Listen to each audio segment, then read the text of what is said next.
It is very important to know. If we know, if Americans know, if all of us know, I think everything will be different, everything will be changed. Today, our subject is about catastrophe, the Nakba.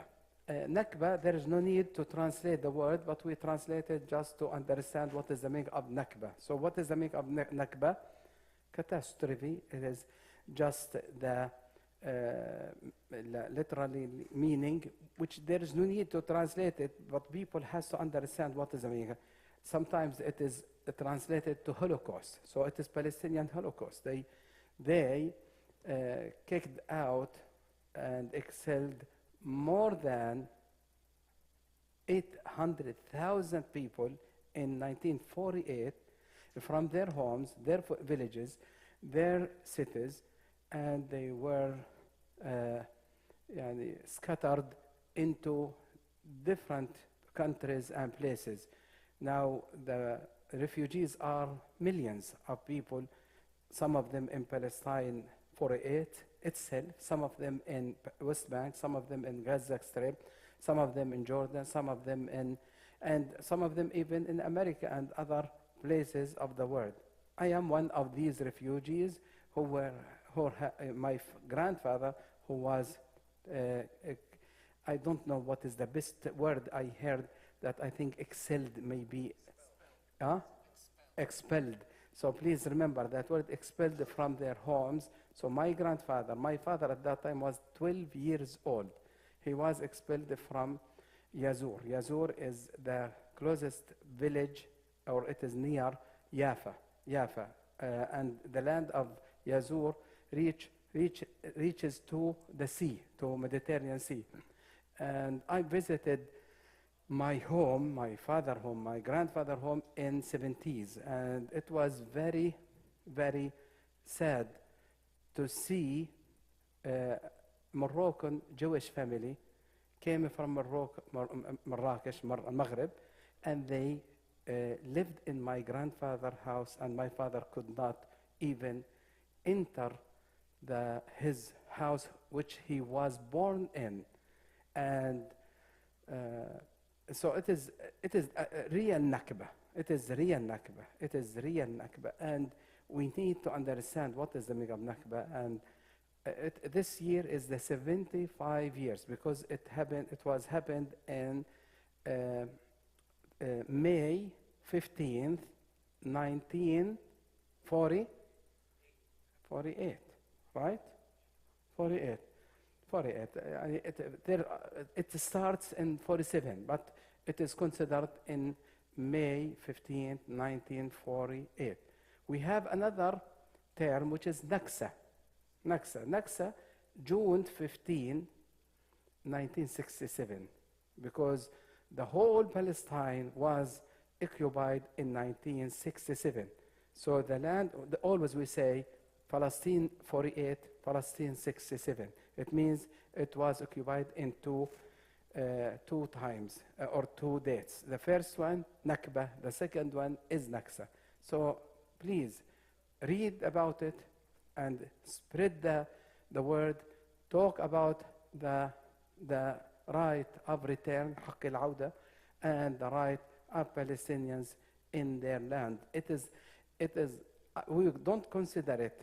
It is just a Palestinian cause. It is not. It is beyond that. It is a human being cause, because it is between right and false, haq and batil. So may Allah subhanahu wa ta'ala bless you all. This cause now is a very tragic cause, because every year we have thousands and thousands of Palestinians who are killed with cold blood. You see, now in these days, hundreds of civilians who had been killed with cold blood. أسأل الله أن يؤيد الحق وأن ينصر أهل فلسطين وأن ينصر الإسلام والمسلمين. As I said, it is not a Palestinian cause, it is the cause of every human being, every Muslim in the world. Thank you very much for coming, And I will leave you with two distinguished brothers. Brother Sahil, thank you very much. We love you, we respect you. And they represent AMB, American Muslim Faith Palestine, which I recommend every son in this area to be a part PMO, AMB, American Muslim for Palestine. We want everybody to know and to learn and to participate of this, especially the students in the colleges and in the universities. And also, we welcome our brother Wasim. So Sahil and Wasim will cooperate in this lecture. Jazakumullah khair. We will leave also a time for questions and answers. وبارك الله فيكم. وسيم أهلا وسهلا فيك.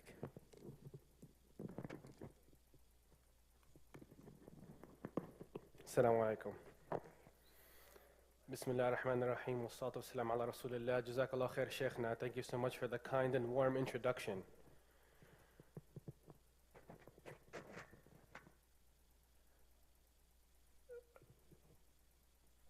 The discussion of the Nakba is one that's very important. And I'm going to start off by saying that inshallah tonight, this isn't a lecture. I don't want to approach it as a lecture. Okay? Inshallah, the presentation, the information that we have is going to be a guide. It's going to be a guide and it's going to dictate our conversation this evening. Because our purpose of being here tonight is not to sit and learn or just sit and hear and go home, but rather to engage, inshallah. Tonight is an opportunity for all of us to take this chance to take in information so that we can be advocates.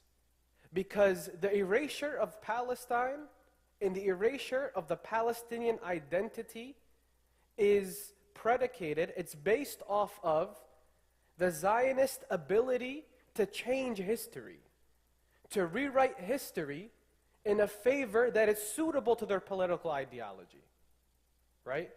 So, like the Sheikh eloquently said, knowledge is power. And we can't expect to advocate for our causes that are important to our ummah in the land that is so holy, that we've been taught is so holy in many ways, for many reasons. We can't advocate for those causes without being equipped with the knowledge and the understanding of the opposition's talking points. And so that is the goal here tonight. So I have this opening slide.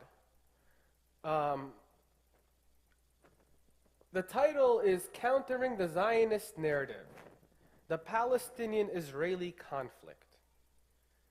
Does anybody have any thoughts when you see this slide here? Anything that comes to mind? What comes to mind? Let me see hands, please. Tfaddal.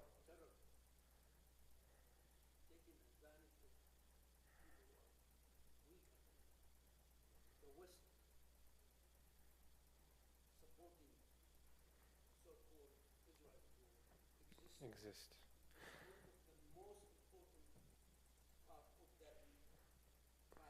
So you said that power imbalance, taking advantage of an oppressed people. I saw a hand.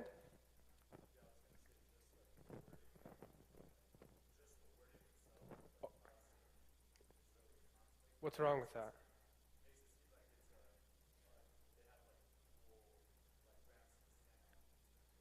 So do you think it's wrong? Sam says yes. Tfaddal. Why? He disagrees with Israeli-Palestinian conflict.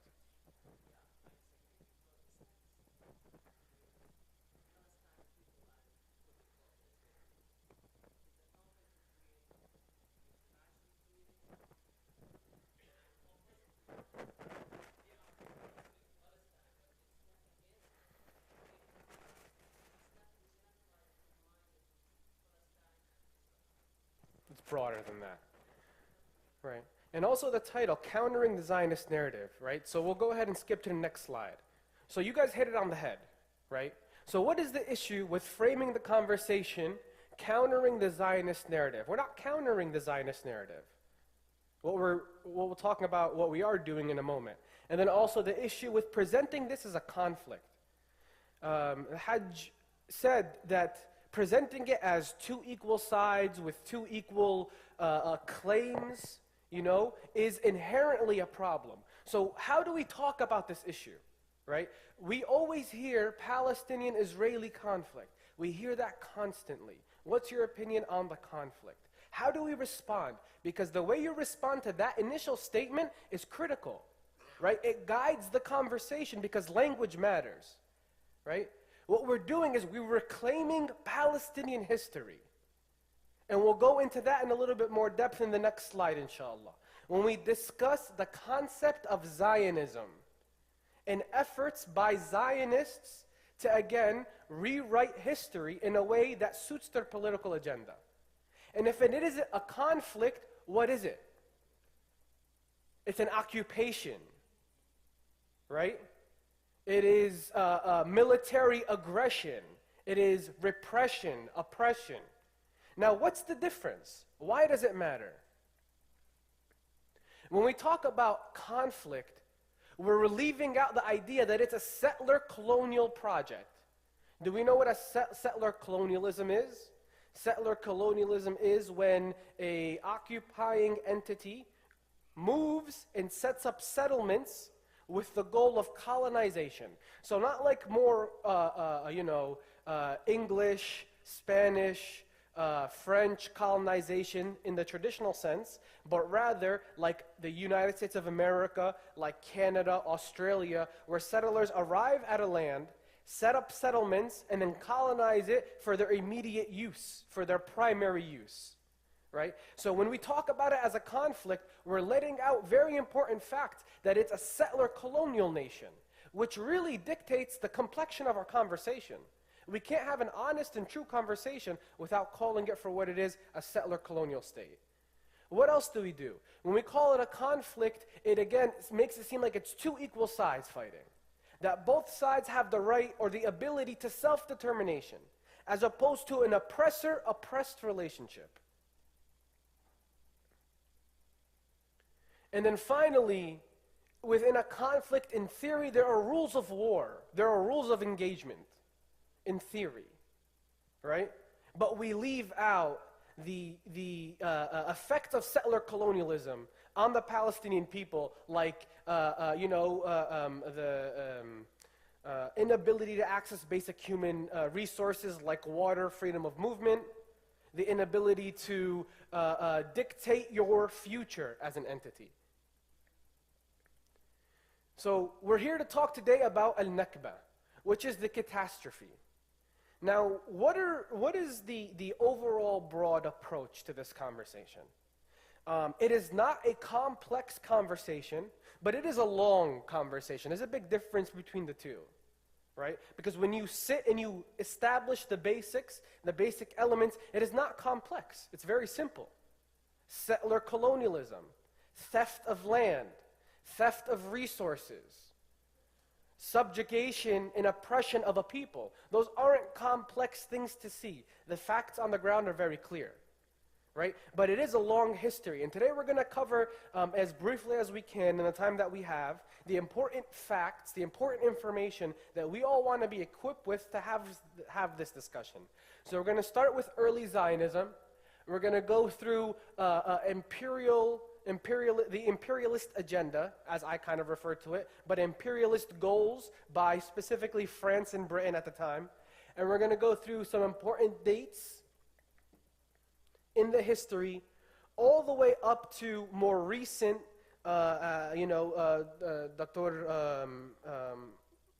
Qatanani mentioned the Nakba, which we'll be covering today.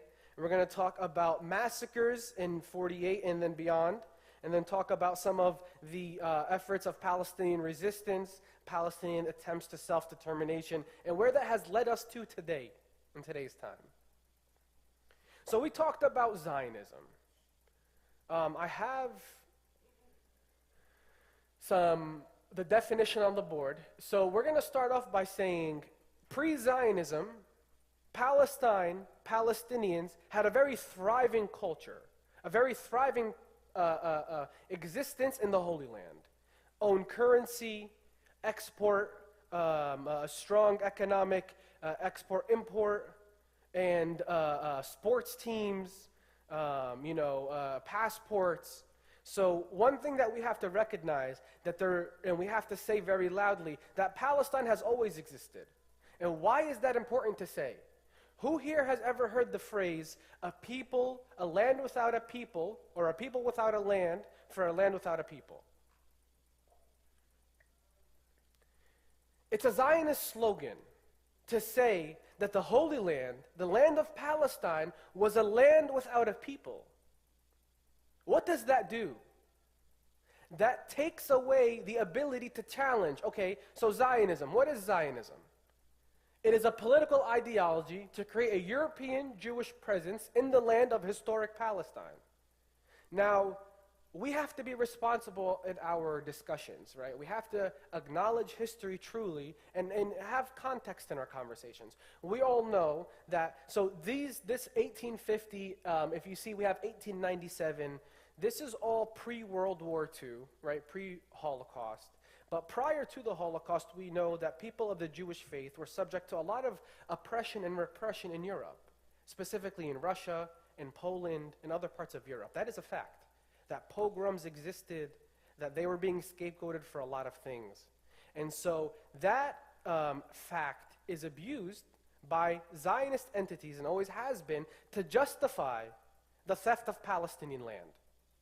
And so when someone says Zionism is a way for Jews to be secure, it's the only way for Jews to be secure, my response always is, at whose expense?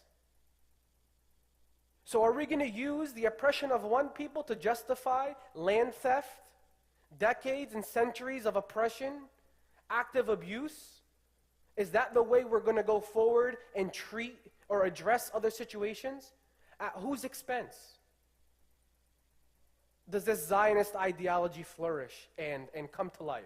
And it's simple, at the expense of the indigenous people of the Holy Land, Palestinians, right? And so in 1850, this is important because we're going to talk about land population as we go throughout. So we'll start with this fact. Palestine had a total population of 500,000, 94% which were Muslim and Christian combined, and then 6% Jewish. Okay? So the idea of the ideology of Zionism started in the late 1800s and the late 19th century. Specifically, it formulated in a very tangible way in 1897, established as a political organization which was called the World Zionist Organization, which still exists today.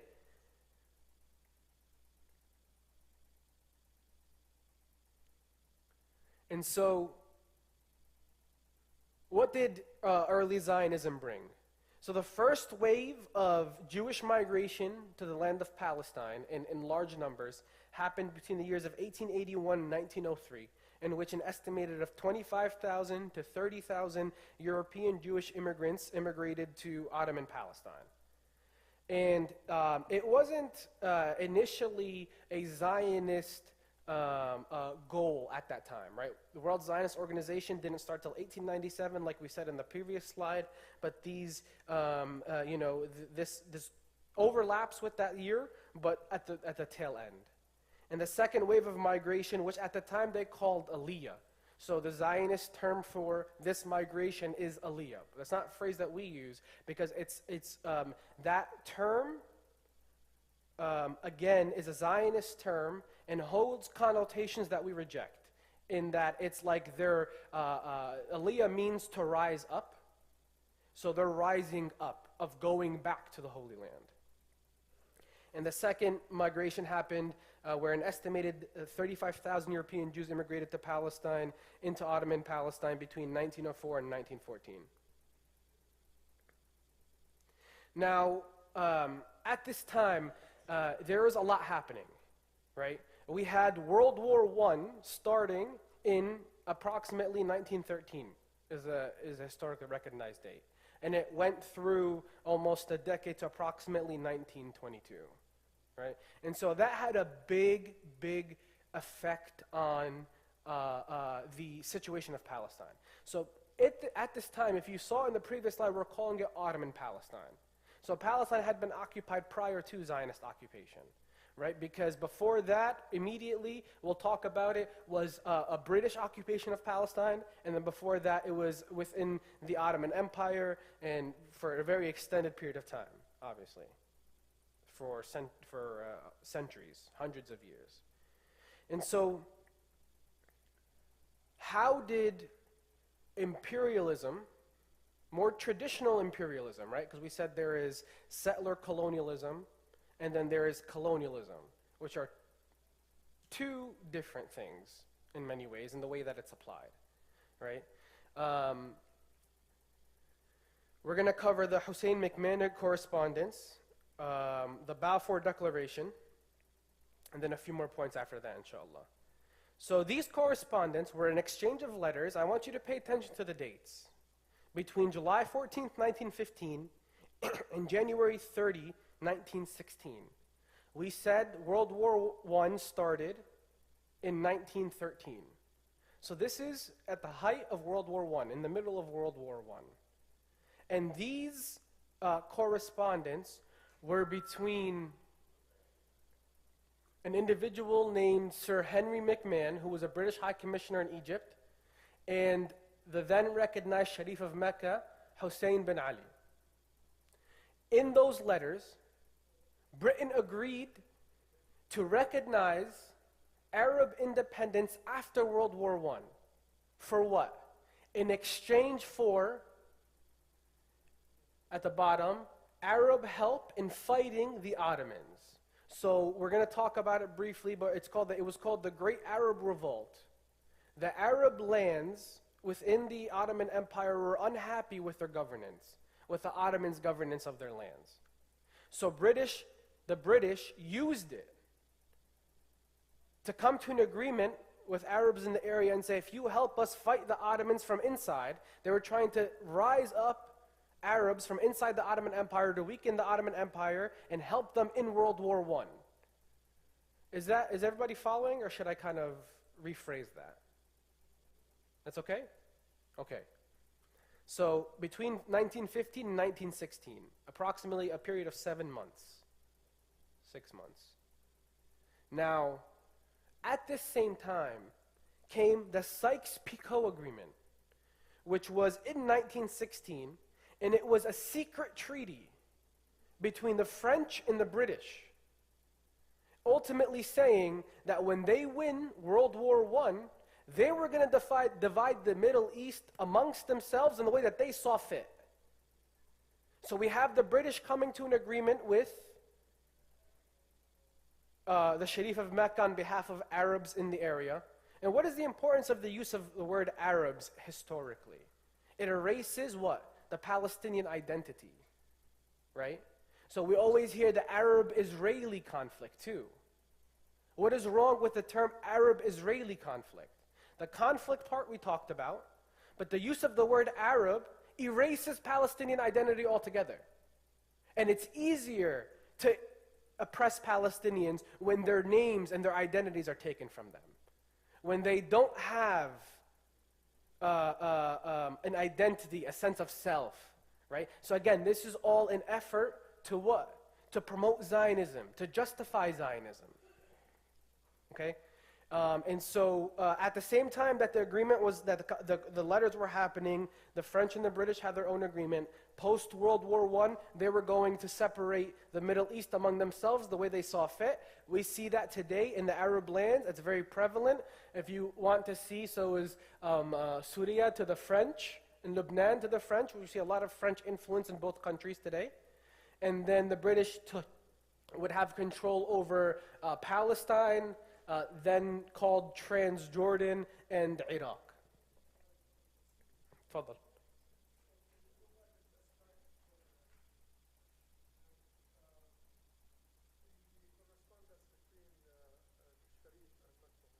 Sharif of Mecca, yes. Right. Right. So,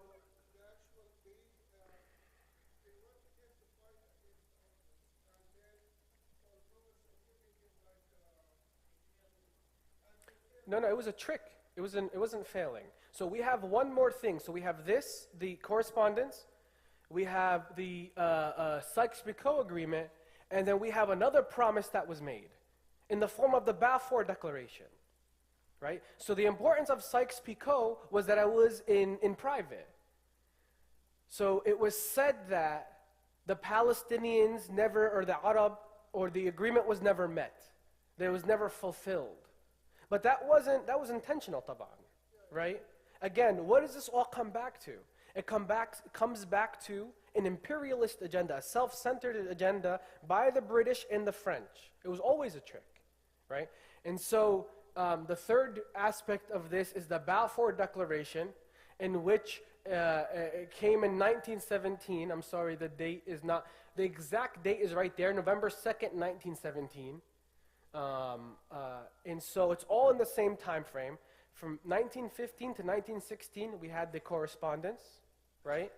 In 1916 was the Sykes-Picot Agreement, and then in 1917 came the Balfour Declaration.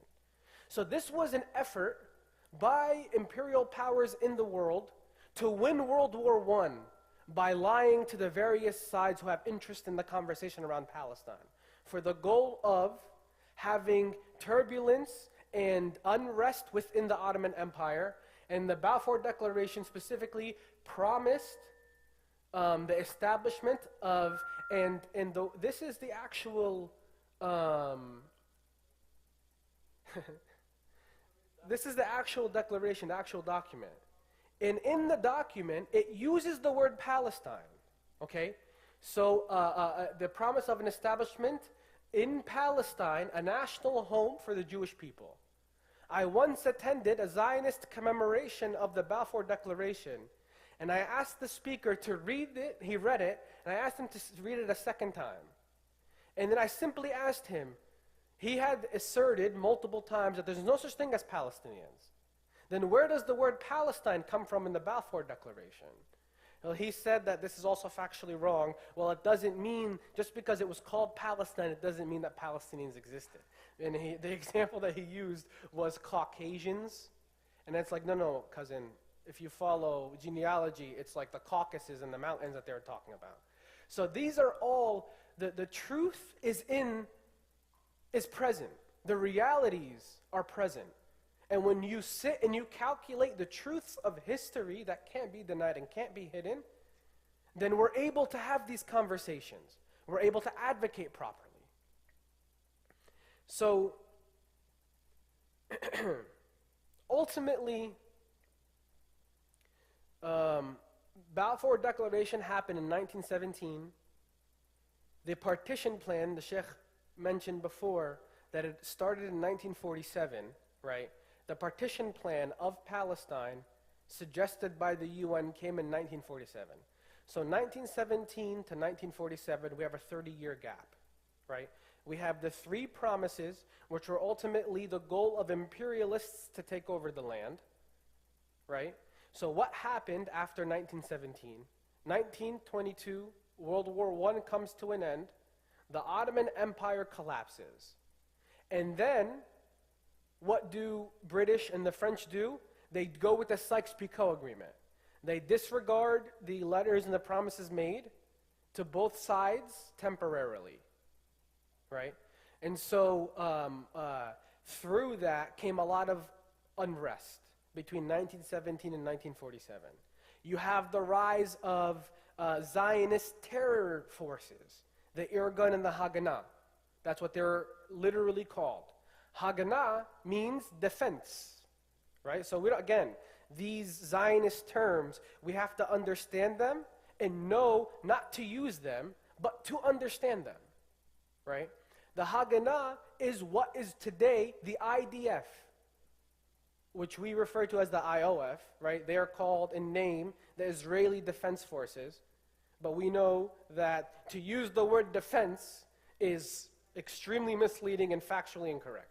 So we don't use those terms. But nonetheless, between 1917 and 1947, we saw the rise of Jewish Zionist terror forces, and then various skirmishes and civil unrest from the Arab also, And so that leads us to 1947. The UN has been established, and now the British want to go back on their control over the Holy Land because it's too difficult to maintain. Because the two sides involved obviously now see that they've been played and are now upset. And the severe rise in Zionist terror against Arab inhabitants and specifically British governance buildings is too much for them to manage. So now they offer this partition plan. I want to ask now, similar to the very beginning, can someone take a look at that map? And what is wrong with this map?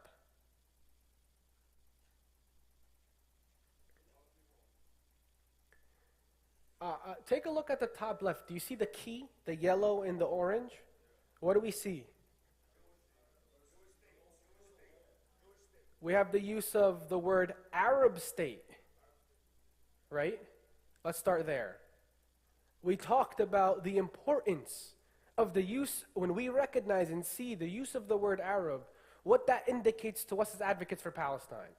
Immediately we know that this is no good. Why?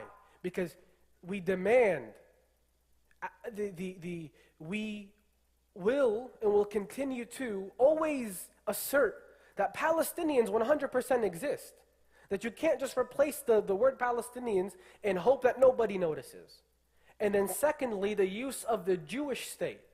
We know today that many people of the Jewish faith say, not in my name, right? So off the heels, and this is also post-World War II, 1947, off the heels of World War II and other oppression faced by Jewish people in Europe, the use of the word Jewish state, as opposed to calling it for what it is, a political effort, a political campaign, Zionism, draws sympathy for the other side. So that's why language matters. And being able to recognize that is so critical for us to understand how we want to address, I'm sorry, I just want to do a time check, how we want to address the conversations. I'm going to move a little bit faster because it's 9 o'clock and I know we're going to have a good discussion after. So we talked about the initial percentages of inhabitants in 1850. Then we started talking about the two major immigrations, and there was a third one which was smaller. So in 1947, this was the proposition. So a Zionist state for 57% of the land for 33% of the population, and a Palestinian state on 43% of the land for 67% of the population. And we're not going to get into, what do they always say? Oh, the Palestinians never wanted peace. They always want war. They want to kill, right? That's the narrative that they want to put about Palestinians. I don't know about you guys, but that doesn't add up to me, right? Those statements are without context, and we have to understand the context. So then came the Nakba. So the Nakba, let's clarify, is not over, number one. Number two, it didn't start in 1948. But why do we use the date of the year 1948? That is because on May 14th, 1948, the Zionist state declared itself a country, specifically, right? So on May 15th, we commemorate the Nakba, post the creation of the Zionist state. But the Nakba starts before 1948 and continues on today, which we'll also be talking about. Between the years of 1947 and approximately 1970, because of the Nakba, 418 villages were depopulated and destroyed or occupied by the Zionists. 418 villages. Best? So 418, I would have to fact check myself. The Sheikh is fact checking me, saying that 418 strictly in 1947, 1948. Yes, that's correct, because the 750,000 figure is also just from 1947, 1948. More than 750,000 Palestinians were forced into exile, and more than 13,000 were killed. And what did that look like? So we start with the Deir Yassin massacre on April 9th, 1948. I'm going to give everybody a second to take a look. So we have for Deir Yassin the Haganah, the Irgun, and the Stern Gang, Zionist terror groups, led by Yitzhak Rabin and Menachem Begin, who were two future prime ministers of the Zionist state, pillaged the village, killing 100 plus Palestinians. Early beginning of Palestinian dispossession. Then we have the Nasruddin massacre, and also in April of 1948, 2 days. Tantura is now, today as it exists after the massacre in the depopulation of the village, is currently a beach parking lot, literally. It is on the water, and it was a fishing village. Then we have, again, in 1956, these are not the only massacres, but these are ones that we're going to discuss today.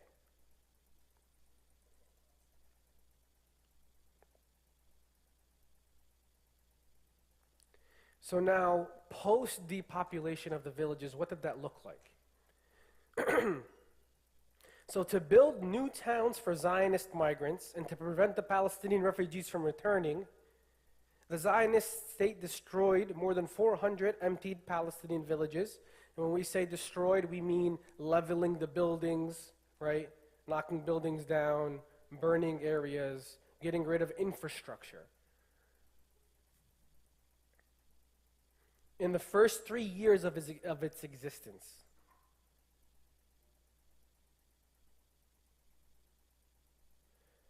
So these actions, again, are critical in terms of our broader conversation, right? Again, when they say Palestinians never wanted peace. What peace is there to be had when identity is being erased, land is being stolen, and a whole lot of gaslighting is happening? Let's be honest. That is inciting war. That is not a request for peace or coexistence. That takes us to the next, there's a lot that happens in between, but for the sake of time, we're going to jump to 67 and the Nakba. 6-Day War is what it's also called. That's semi-Zionist term. So the early events on May 29th in 64, the creation of the PLO.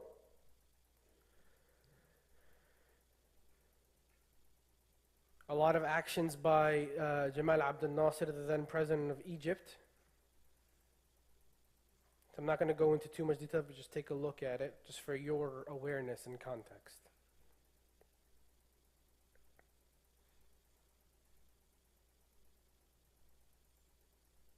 So between June 5th and June 10th of 67, it was, in just 6 days, the Zionist state destroyed more than half a dozen Palestinian villages throughout the West Bank, and 350,000 Palestinians were displaced from their homes.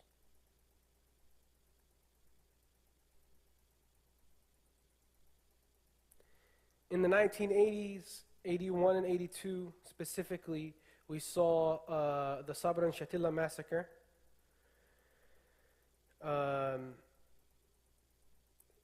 Sabra and Shatila were, the Sheikh mentioned again previously, the various Palestinian refugee camps. This was a refugee camp in Lebanon. And so the Zionist state went into a refugee camp in Lebanon, which had Palestinian resistance and Palestinian calls for return present in there, and committed the massacre of the camps.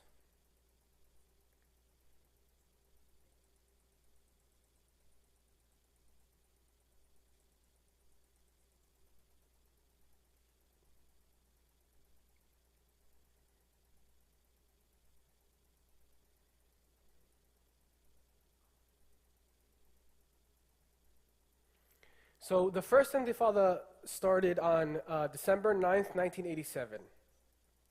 It was preempted by an Israeli, when an Israeli truck struck and killed several Palestinians in Gaza.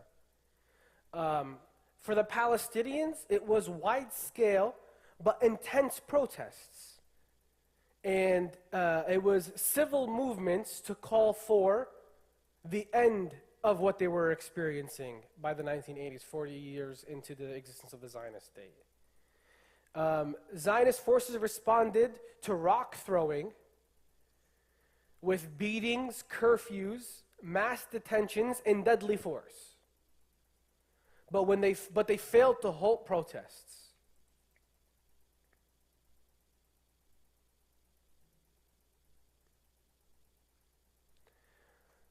There were multiple, what they call, the concept of the peace process, multiple meetings between the then deemed the PLO, the Palestinian Liberation Organization, led by Yasser Arafat, and at times, depending on the year and depending on the meeting, different leaders of the Zionist state. Now, the Oslo Accords. What do we see today? So the Oslo Accords was supposed to be the end-all, be-all. It was supposed to be peace has been achieved. But if we look at the numbers of settlements between, we're going to do the Oslo Accords in the early 90s to approximately 2010. So after this quote-unquote peace deal that was supposed to end the quote-unquote conflict, right, which we discussed, we learned the issues with those words and how to address them. But again, this isn't something that is in our favor because they used it, they being the Zionist entity, to placate calls for Palestinian resistance and to only increase expansion of settlements. We saw in and around Jerusalem, the villages in and around Jerusalem between those two times, settlers increased by approximately 350,000 in that time period. Right? So this, I believe we're going to talk about the second Intifada next, which happens approximately 10 years later. So we have the first Intifada, then we have various efforts at peace negotiations to placate Palestinian calls for resistance and civil disobedience.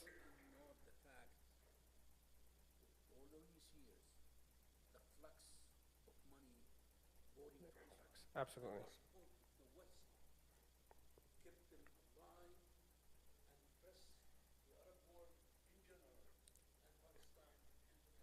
Agreed.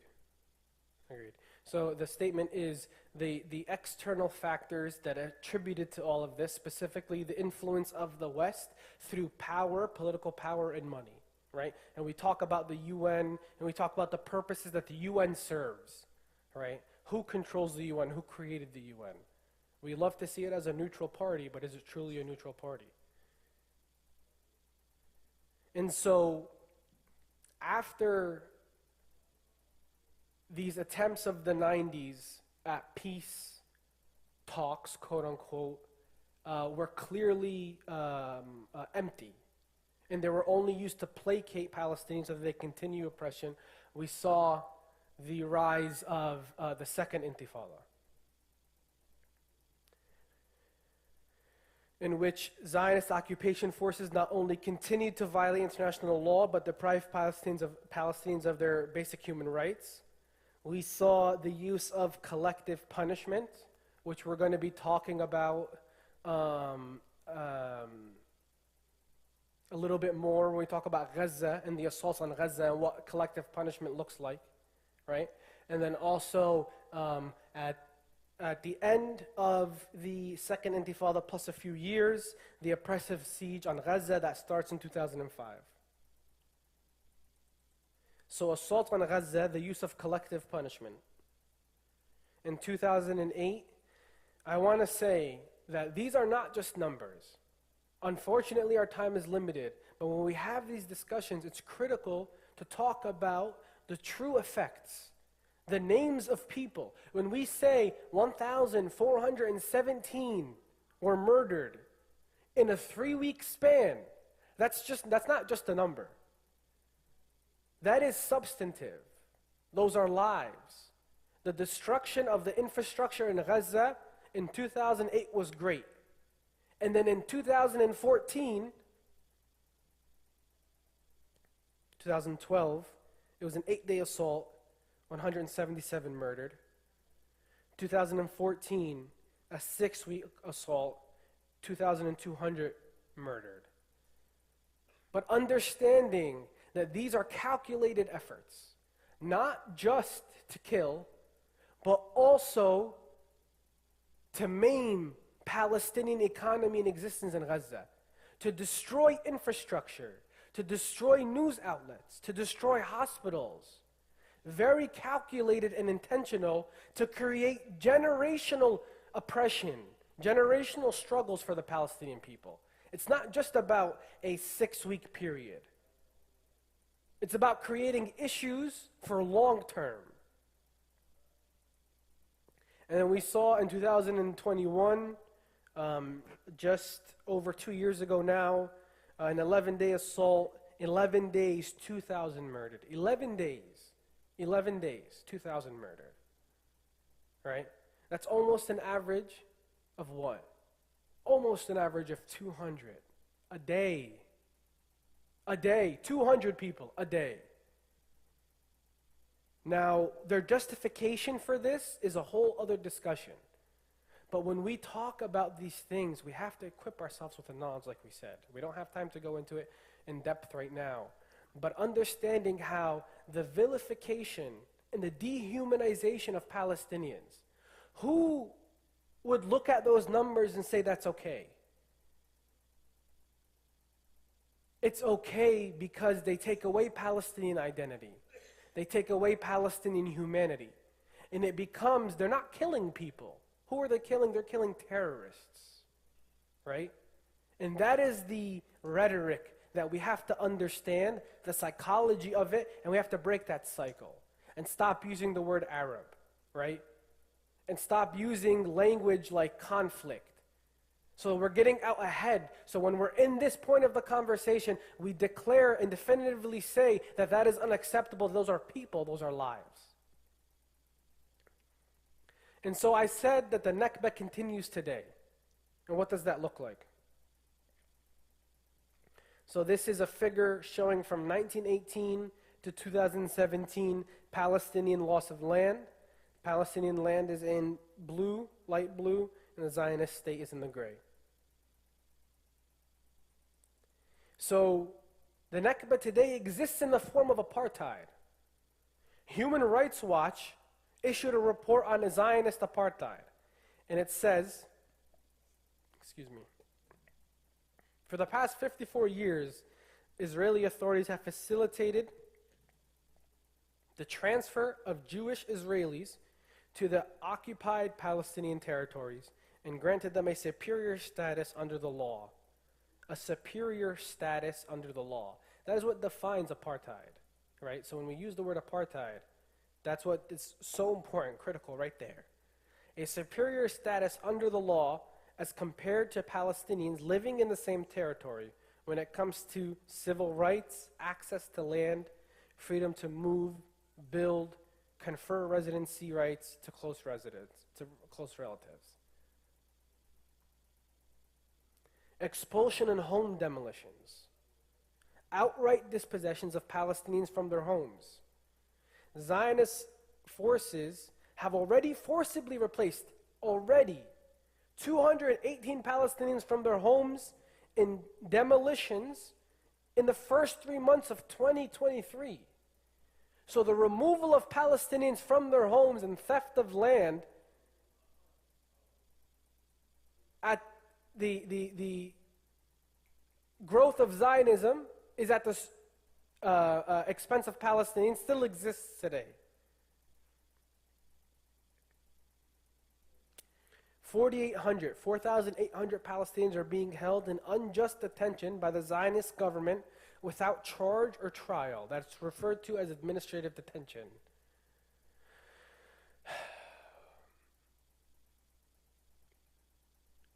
Rahmatullah alayh. Last week we lost a strong advocate against administrative detention, a brother by the name of Khadr Adnan, I hope people have heard his name, who had engaged in multiple hunger strikes over multiple periods of time to protest his administrative detention and the administrative detention of Palestinians across the board.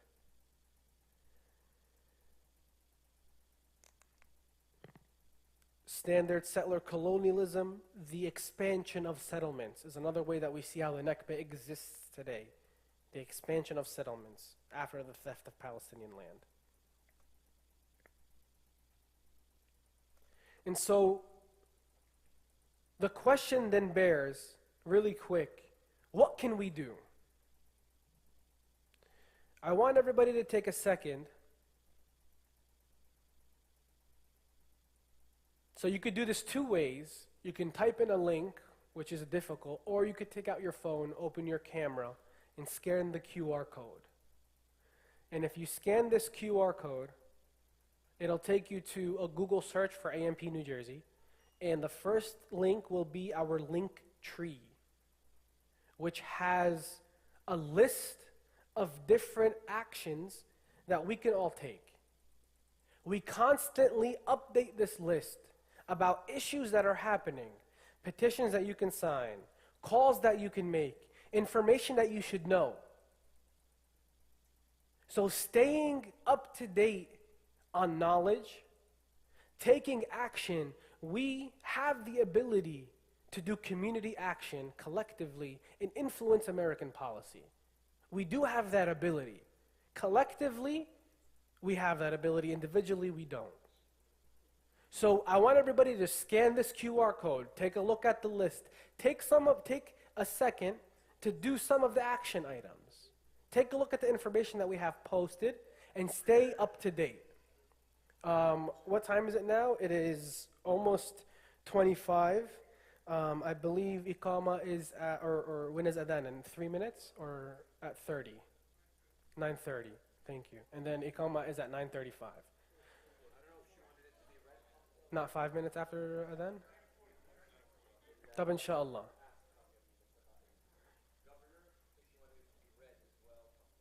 Yeah, so as a part, we're going to add that to our link tree, Abu Nasir. It's there? Okay, great. So as part of our link tree, for those who want it's link.tree, that's the link. It's linktr.ee/ampnj. Now, the top action in our link tree is a toolkit calling the governor of New Jersey's office, demanding expressing our feelings about his most recent comments in relation to the Nakba. He put out a tweet about 2 weeks ago about Israeli independence, right? Because that's what they call it. They call it Israeli independence. And so take a second to look. It has a description of what's going on. It has the number to call and what to say when you're calling, right? So when we call, we would say, I am calling on behalf of AMPNJ to ask Governor Murphy to publicly commemorate the 75th anniversary of the Palestinian Nakba. So establishing and reclaiming our history, that it is not Israeli independence, that it is the Nakba, the catastrophe and the oppression of the Palestinian people. And some additional statements. So when you have the time, give his office a call and express this. So that is what we do in the link tree, constantly having updates and action items that people can take part in to help our broader community stance on issues of Palestine. So we have about 10 minutes. Um, they're not going to answer. Monday morning, inshallah. Inshallah. Do we have any questions or contributions? We'll allow, if it's not a question, that's okay, contributions to the discussion. But please, brothers and sisters, if you have something to say, let's keep it approximately 1 minute, maybe less if you can, so that we can give everybody an opportunity to either ask their question or contribute to the conversation. Do we have the other mic, Sheikhna? Tfadal. Yeah, ideally. Yeah, stay on the same topic. Huh, Osama? Okay, tfadal, Osama.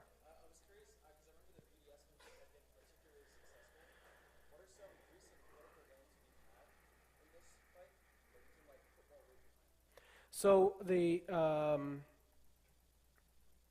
current, you're right. So Osama said that the BDS movement, the Boycott, Divestment, and Sanctions movement, which is a effort to exert economic pressure, international economic pressure on the Zionist state for their oppression. It's been successful. So it's so successful, and it continues to be successful, that what they're trying to do, Zionist political entities in this country, is they're trying to criminalize and outlaw participation in BDS. Now your question is, what can we do? I'm going to be honest, shameless plug, is follow our link tree, because we are constantly putting things out there. So not too long ago, approximately 2 months ago, there was a bill in the New Jersey State Legislature that redefined that would redefine anti-Semitism to include criticism of the Zionist state, right? And so there is an anti-BDS law in the state, and that's a whole different discussion. But my answer to you is stay up to date on our action items, because we're constantly putting action items, and it needs to be collective. And while we all can do our individual things, our collective effort is going to be more effective. So what you want to do is know, if you go to bdsmovement.net, know the companies to boycott. Boycott Zionist companies or companies complicit in Zionist oppression, and then also look out for our action links and take part when we want to take actions in support of Palestine and against the Zionist state.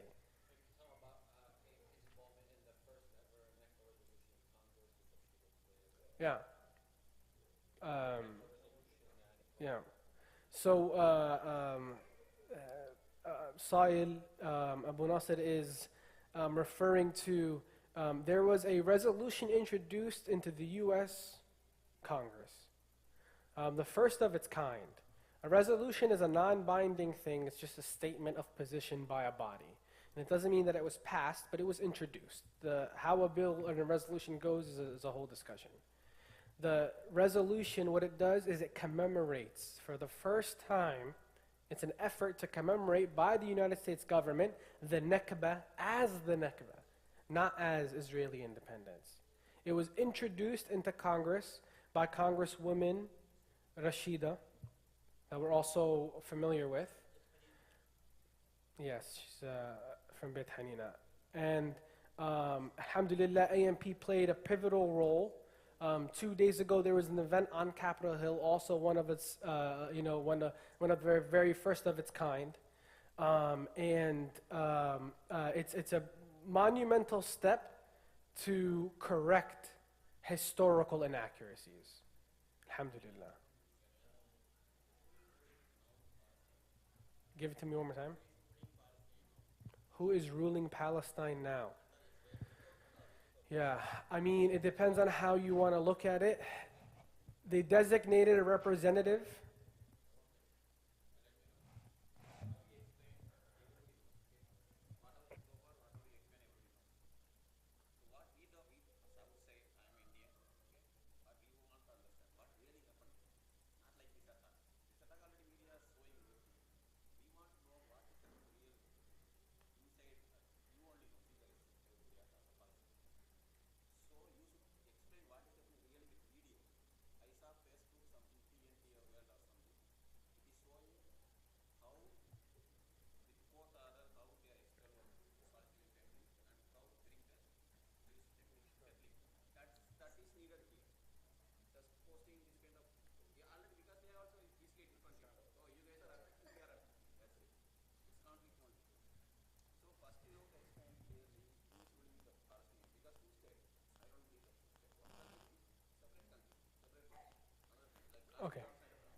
So I wanna just address that portion by portion.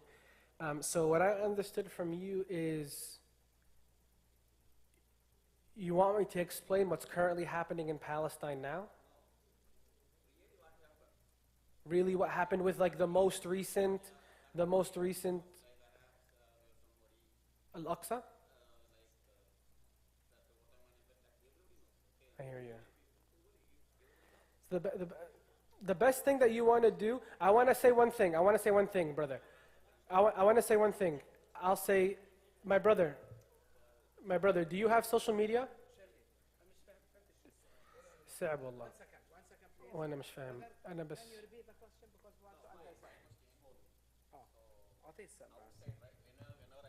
Sorry. Palestine has two states. Two state means one is Israel, another one Palestine. When I saw in India, we are saying, okay, Palestine ruled by some other government, Israel ruled by some other government. Right. Okay, like maybe that is for like The PA, the Palestinian Authority, is technically the representative of the Palestinian government. Then why this problem comes? Why you don't have army? Why you don't have a legal, normal government structure? Why you don't have? Why you No, ما أظنيش. So, now, if two state means, if India has their own sea control, land control, sometime I read the news, Israel stopped that shipment for food, like that. yeah, واضح. But it's still, this question is a whole presentation by itself, okay? And it's very difficult for me to respond to your full question in just one answer. But we'll start with, on the international stage, for many reasons, and again we talked about the UN not being a neutral party, the UN favoring a side.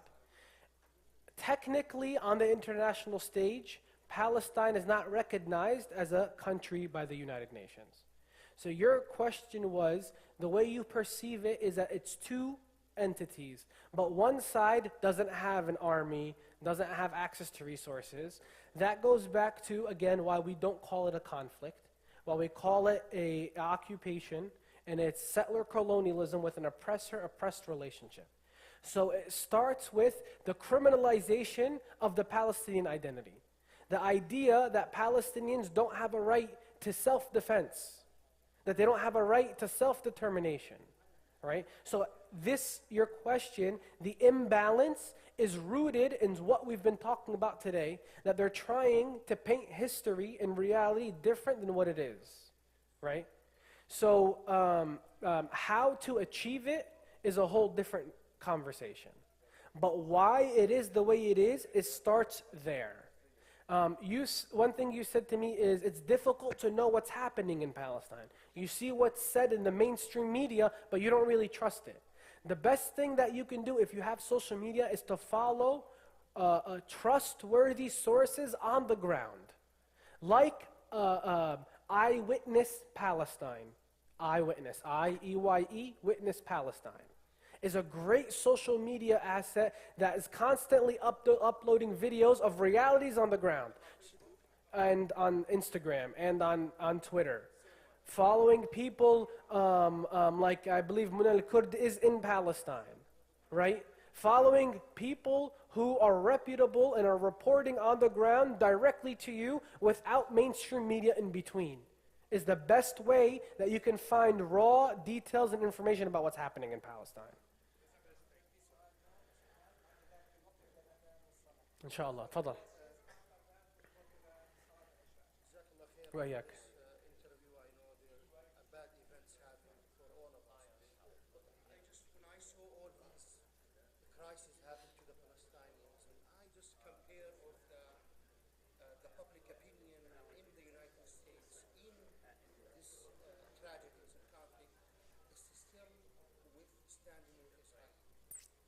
For the first time, that's not true. Subhanallah, today, recently. But fadal, I'll talk about it in a second. Well, even when they, at the beginning, they were asking about the rights for Jews to have Homeland. a homeland, they were agreeing with that. So, my question is, what's your rule like? What do you think? Our rule, you have to change this public opinion. Right. So the question was, brothers and sisters, real quick, stay with me. This is a critical question. It's a very good question. The question was, um, um, American public opinion is still favors Zionists, and American policy still favors Zionists. What is our role, and how do we affect that? Is that correct? So first and foremost, knowledge.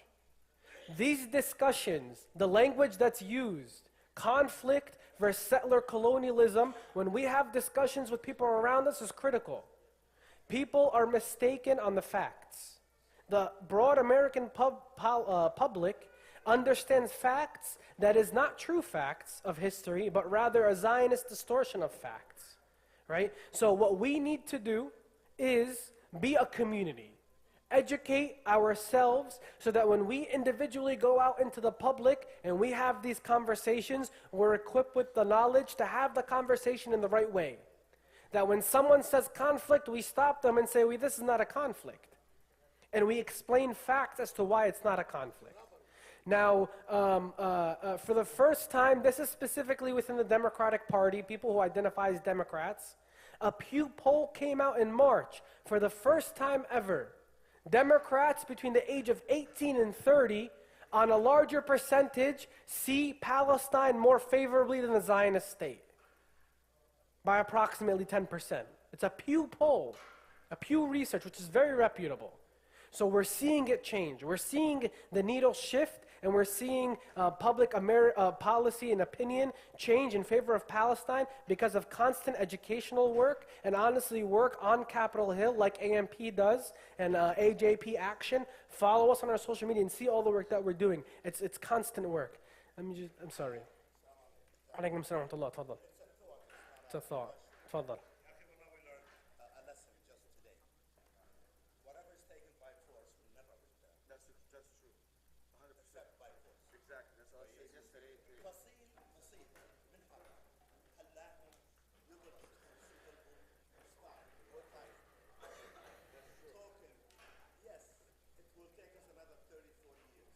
Best if we do what our buddies did. Alhamdulillah. May Allah grant our brothers and sisters success in relief, inshallah. May Allah put His cause in our hearts as our driving force for Palestine and guide us towards success in His name and for His sake, inshallah. Tafadhal. Tafadhal. Have you known Tafadhal. lots of positive things are happening. Alhamdulillah. The biggest one happened is the war in Ukraine. The hypocrisy of the West show they are nothing but crusaders. Yeah. Number one. Number two, Ukrainian people are fighting for their country. They are the best people in the world. Hamas fight for their country. They're terrorists. Now, you said education. Education is very important. عمي بلاش ما يزعل منك هسه امبارح صار غوص عليه وهسه بقول يسكت خلينا احنا عارفين حكيها هسه بكره So, what British and Scottish did there when they exactly right right. Settler colonialism. exactly that's 100%. just like what the British and Scottish Did to American natives in this country. Okay, so we need the then, right? Thank you, everybody.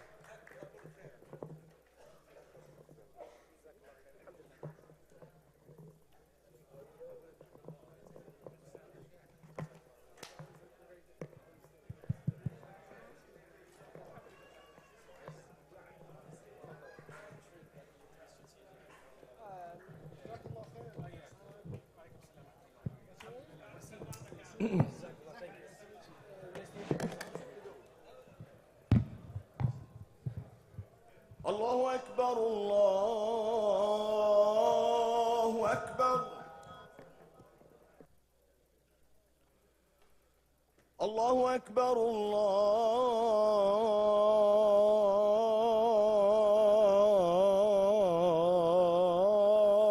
الله أكبر أشهد أن لا إله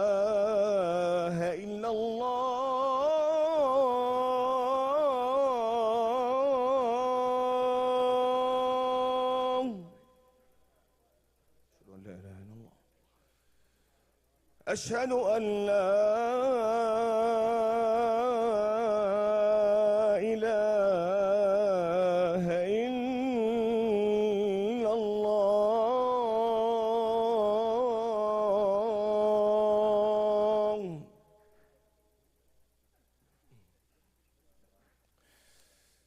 أشهد أن محمدًا رسول الله.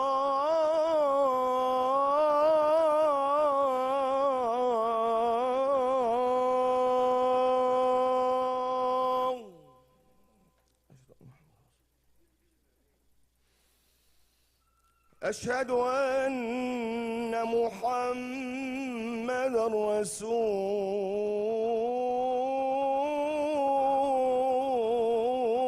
الله.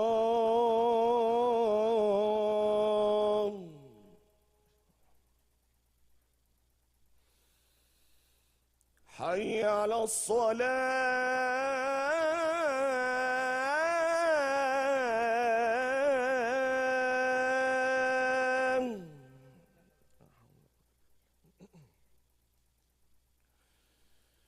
حي على الصلاة.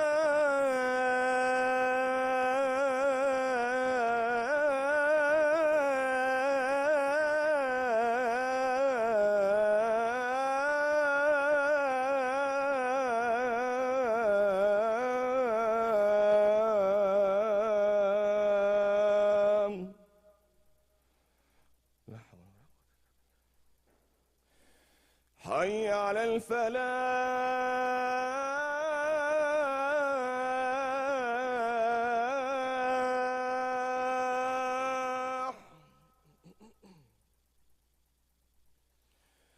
حي على الفلاح.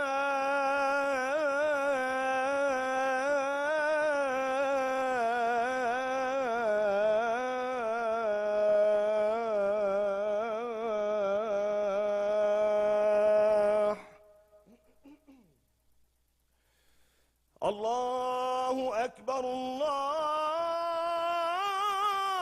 أكبر. لا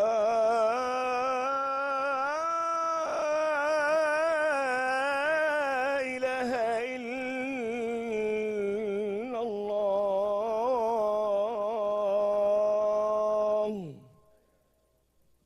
الله أكبر الله أكبر. أشهد أن لا إله إلا الله.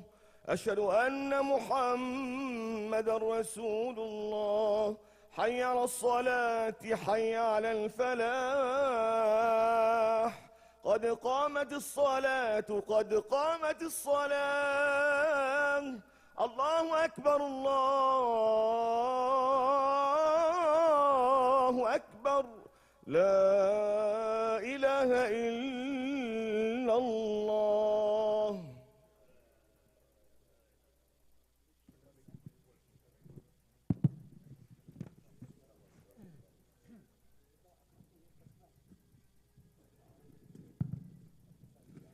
استووا واستقيموا. الله أكبر.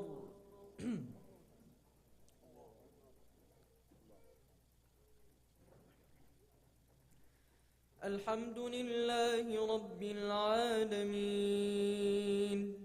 الرحمن الرحيم مالك يوم الدين إياك نعبد وإياك نستعين اهدنا الصراط المستقيم صراط الذين أنعمت عليهم غير المغضوب عليهم ولا الضالين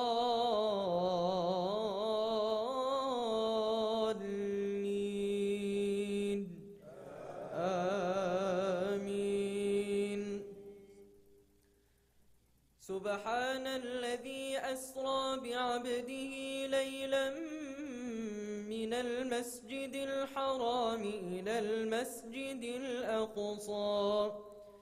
أسرى بعبده ليلا من المسجد الحرام إلى المسجد الأقصى الذي باركنا حوله الذي باركنا حوله لنريه من آياتنا إنه هو السميع البصير. وآتينا موسى الكتاب وجعلناه هدى لبني إسرائيل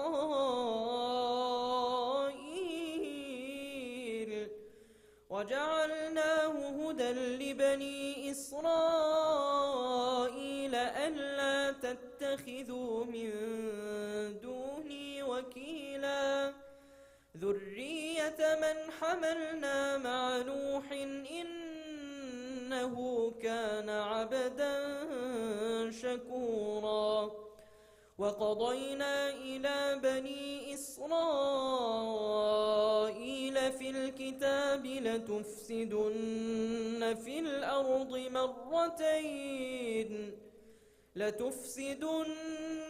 الأرض مرتين ولتعلن علوا كبيرا. فإذا جاء وعد أولاهما بعثنا عليكم عبادا لنا أولي بأس شديد فجاسوا خلال الديار وكان وعدا مفعولا. ثم رددنا لكم الكرة عليهم وأمددناكم بأموال وبنين وجعلناكم أكثر نفيرا. إن أحسنتم أحسنتم لأنفسكم وإن أسأتم فلها. فإذا جاء وعد الآخرة ليسوءوا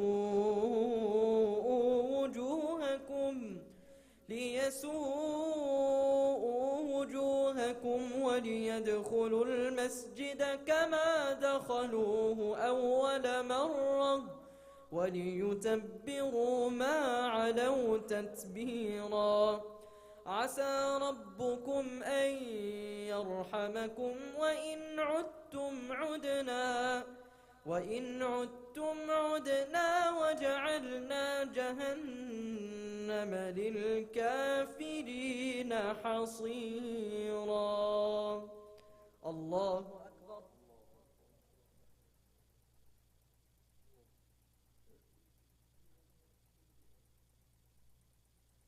سمع الله لمن حمده.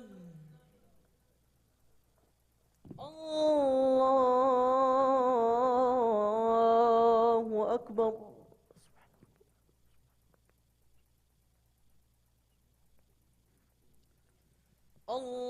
الله أكبر.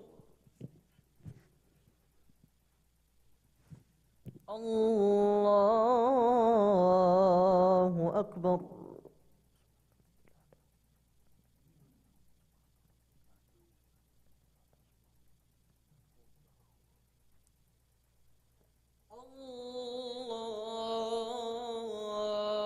الله أكبر.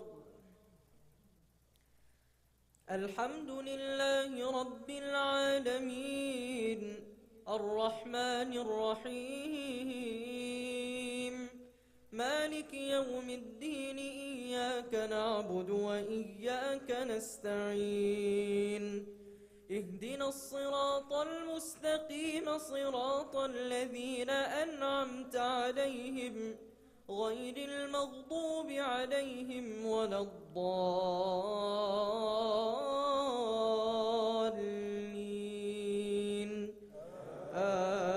آمين. إن هذا القرآن يهدي للتي هي أقوم ويبشر المؤمنين الذين يعملون الصالحات أن لهم أجرا كبيرا وأن إن الذين لا يؤمنون بالآخرة أعتدنا لهم عذابا أليما ويدعو الإنسان بالشر دعاءه بالخير وكان الإنسان عجولا وجعلنا الليل والنهار آيتين فمحونا آية الليل وجعلنا آية النهار مبصرة لتبتغوا فضلا من ربكم ولتعلموا عدد السنين والحساب وكل شيء فصلناه تفصيلا وكل إنسان ألزمناه طائره في عنقه ونخرج له يوم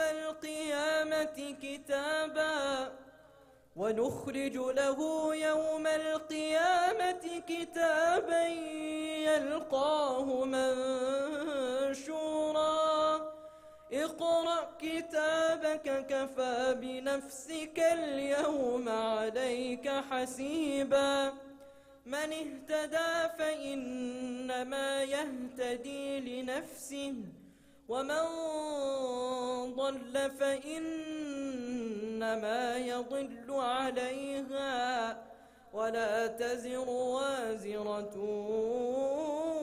وزر أخرى وما كنا معذبين حتى نبعث رسولا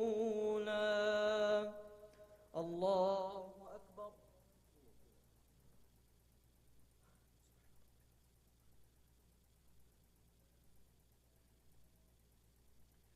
سمع الله لمن حمده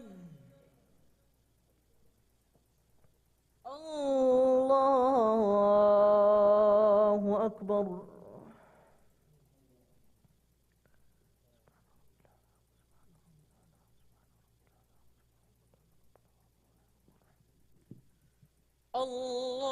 الله أكبر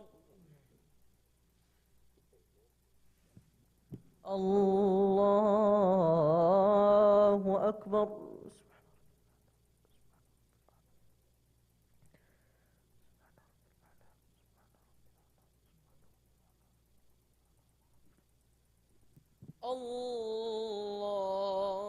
الله أكبر الله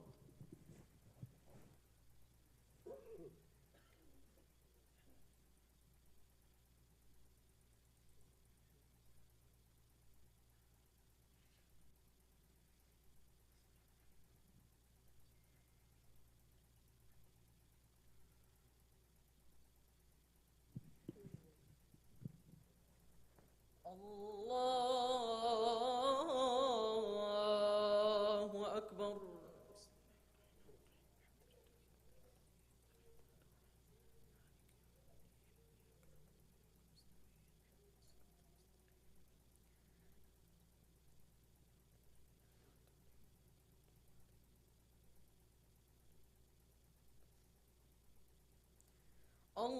الله أكبر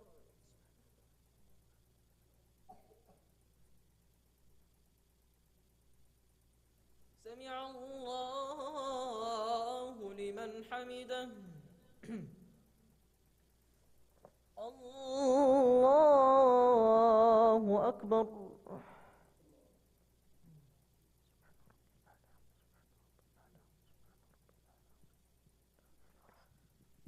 الله أكبر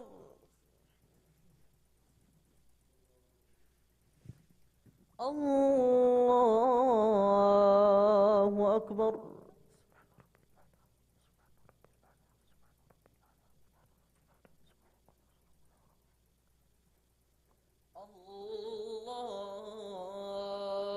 الله أكبر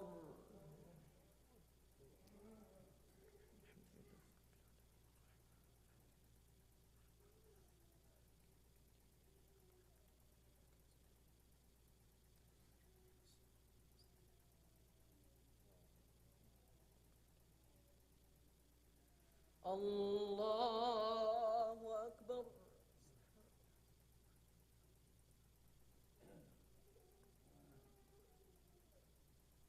سمع الله لمن حمده.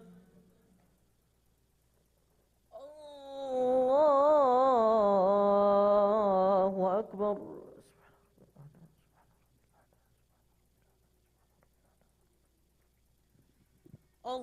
الله أكبر. الله أكبر.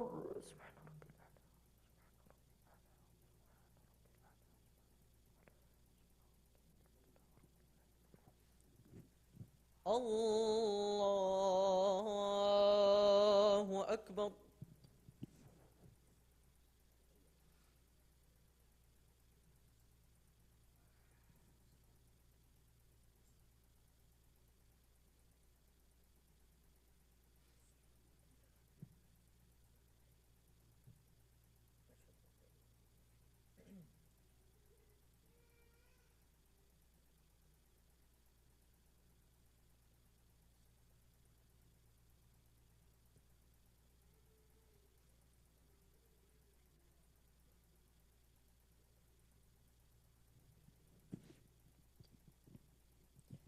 السلام عليكم ورحمة الله. السلام عليكم ورحمة الله.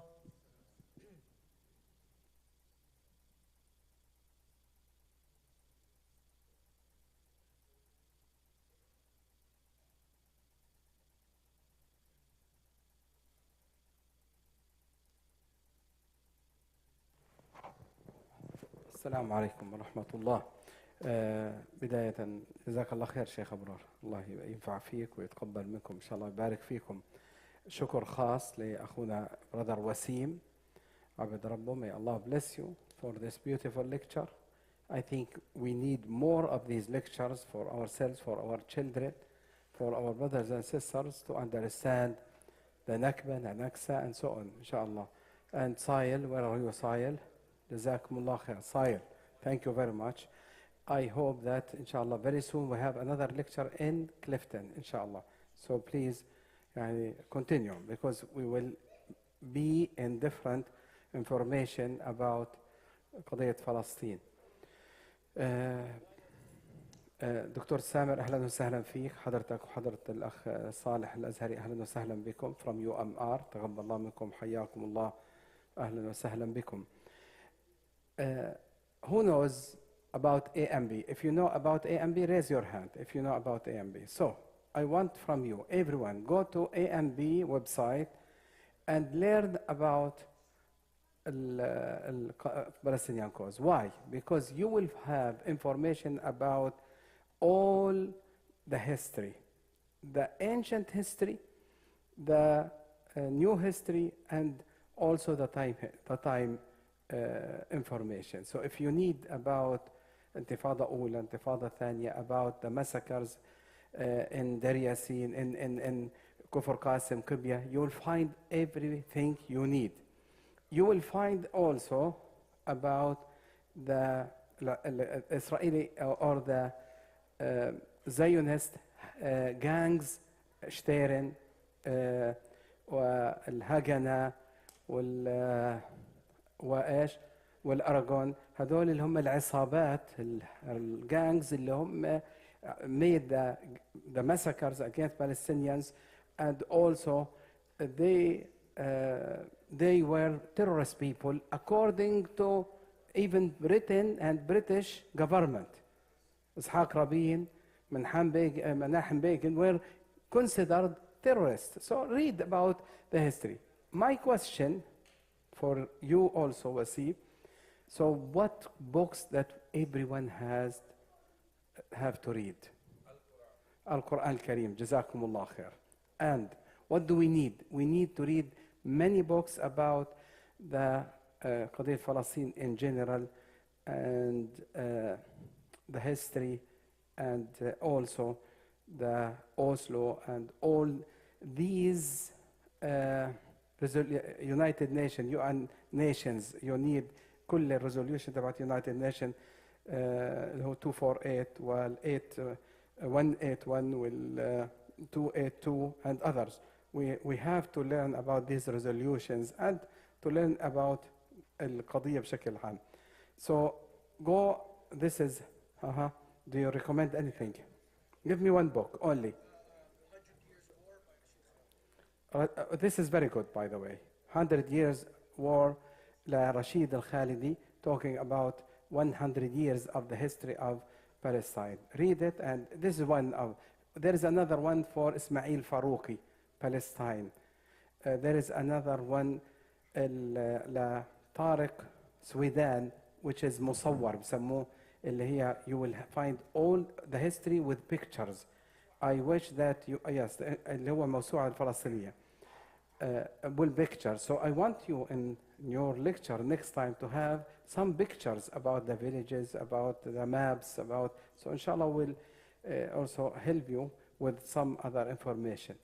Any question about the lecture or about anything we need? Tomorrow there is a rally in New York. It will be 42nd, 43rd and 7th. 43rd and 7th tomorrow, Times Square at 12 p.m. inshallah. okay. And I want to say also, to stay updated, see our table on the way out inshallah and fill out the contact form so that when we have issues that we need the community to